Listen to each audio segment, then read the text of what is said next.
It's all about how you think. Let's compare typical banking to infinite banking. Here's what the average person does. They earn an income and they put it in their checking account. Now, when I say their checking account, they don't own the bank. Somebody else owns the bank. And that bank takes their deposit and they make a really nice living from it. And if you've seen our video on how banks make money, then you'll know what I'm talking about. And if you haven't seen the video, go watch it. You won't be sorry. Okay.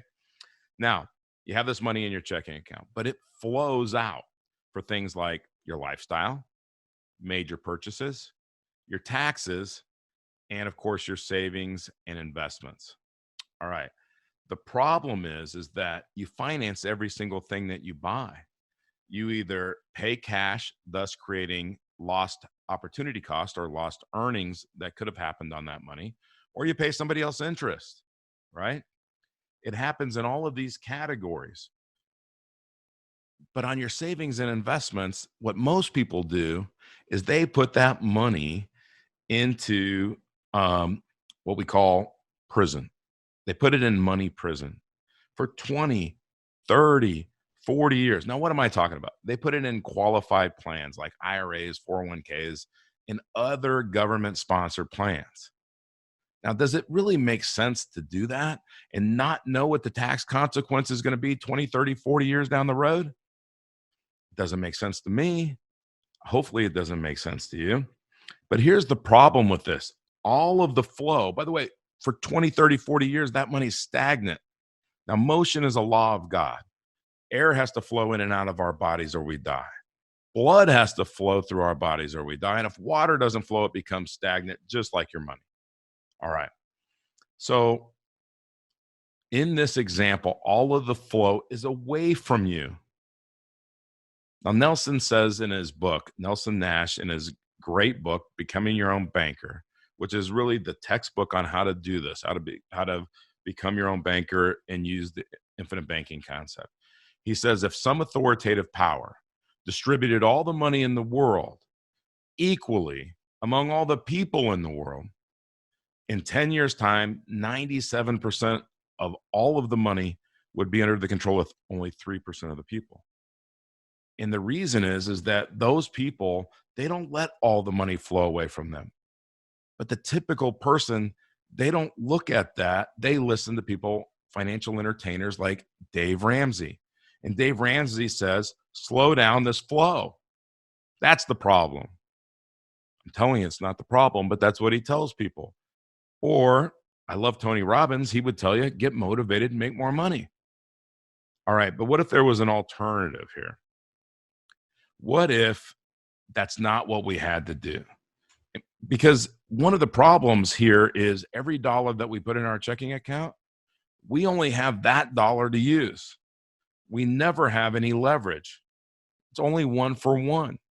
So we have no leverage and no flow back to us. So how do we fix that? We start doing infinite banking because we earn income. We put some of that money in an insurance policy, a very specifically designed insurance contract for infinite banking concept. Okay. So then when we need money for our lifestyle, major purchases, taxes, saving and investments, that lost opportunity cost or those lost earnings or that interest, we pay it back to ourselves. Now the money is flowing to us. We've reversed that flow. We're part of the 3% in Nelson's example. Also, when we when we have savings and investments, we buy assets, not instruments. And those assets, they cash flow. And what do we do with that cash flow? Flow it back to our banking system, which only increases our money pool. So we can do what? Do it again, creating velocity of money. Okay. Now, here's the catch. When we first put $1 in the insurance contract, it's not worth $1 of cash value the first year or so. But pretty soon, it's worth more than $1. Now, that's called leveraging.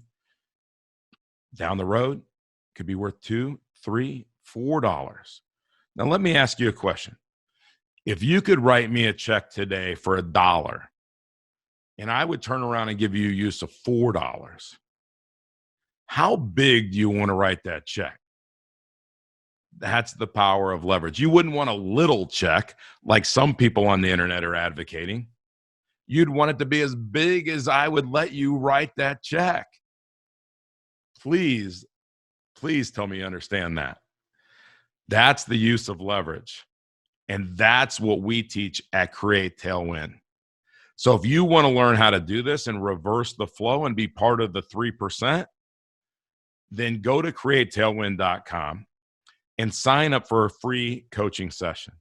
Again, it's free. There's no obligation. I'm Jim Oliver. Thank you for spending a few minutes with me and let me share this with you. I'd love to help you.